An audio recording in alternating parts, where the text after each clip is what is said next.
Okay, good morning. We're going to start doing some read alouds, and I'm going to record them so you can watch them at any time at home. The first one is Chance. This is the story of a little baby boy. He's from the South, and he decides to leave home and try and make it on his own. And while he's out, he meets a bunch of animals, and he tells us the story of his adventures. So we're going to get started. And your parents, please don't laugh too much at me. This is Chance.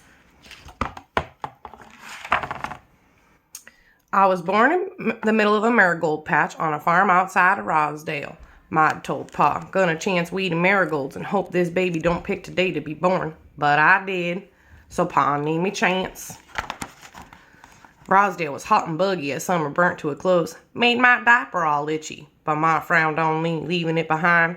She fed me gooky mush for dinner. About made me gag. The dog wouldn't even sniff it. Pa's guitar plucking pained my ears, and he was none too happy with my protest. And that old dog, well, he slobbered all over my rattle. Yuck! Then Ma decided two baths a day were twice as good as one. It all made me right cranky. So I left. Took a train to north to cooler weather, fewer bugs, and friendlier dogs. Ended up in the mountains near Moosedale. Met a bear getting his den ready for a cozy winter net. Said I could stay if I didn't whine or pout. So I moved in. Wasn't much to do in Moosedale for a newborn, but that old dog showed me how to find the ripest huckleberries and the purest streams. Taught me breakfast is the most important meal of the day, and if you're lucky, you can make it last all day. Wrote home to Ma and Pa because folks worry about their youngins. Didn't want them to take it all personal that I up and left. Ma wrote back, said that crop of marigolds was making fine pots of tea. Said Ma was shooting crows from cornstalks when his shoulder riled up and began to ache. Meant snow would come early this year. Told me to behave and take my afternoon naps. Made me miss Ma tucking me in and the smell of that marigold tea. Bear fell asleep and snored too loud. Nobody to play with. Cave too dark. And the night's far too nippy for my blankie. So I left. Took a bus to Hilldale. Spent winter in the monkey house at Hilldale Zoo. Monkeys taught me how to climb, how to peel a banana, how to make goofy faces. Sent the folks a photo of me and the monkeys. Ma said I looked like Pa's side of the family. She said the biggest blizzard in the history of Rosedale buried the farm in snow. Pa's achy shoulder sure was right. Told me to take at least one bath a day and eat my mush. Made me miss Ma's bubbles in my pink walrus. But not that mush. Got right sick of bananas. Tired of monkey antics. Bored with folks snapping photos all the time. So I left. Took a boat to Oceandale.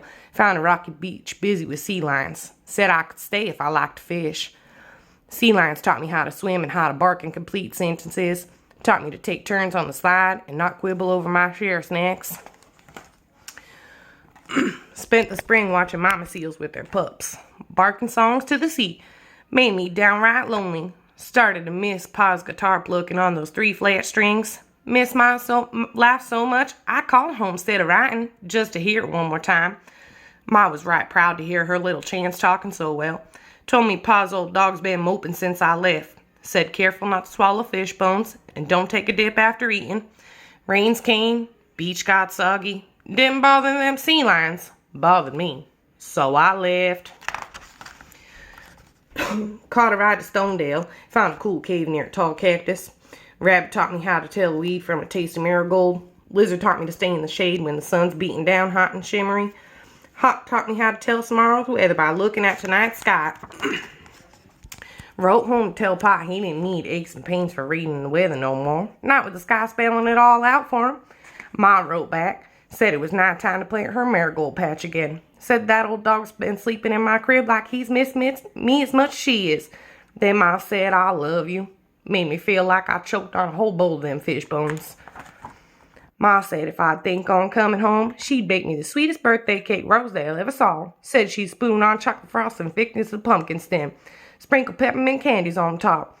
Made a tear wet my lash to think of that old dog sleeping in my crib. Called home and said, no more cookie supper mush? No, Ma told me, you're big enough for solid food now. Thought about traveling back to the mountains to visit that bear, then on to say hi to those monkeys. Thought them seal pups might need checking on. But how can I miss my own first birthday? Or a cake with peppermint candies? What if Ma needed help telling marigolds from weeds or peeling bananas? What if Pa needed someone who could fish like a sea lion, bark loud enough scarecrows from his corn stalks? What if they both were hankering to learn how to make goofy faces? Most of all, it sounded like that old dog needed a good hugging, and only I could teach him how to make breakfast last all day. Me? I reckon I miss the folks as much as I miss that dog. Maybe it's time to give them all another chance. Guess I'll pack up my blankie, horsey, and rattle, and head on back to Rosedale. It's hot and buggy this time of year, but it's home. The end.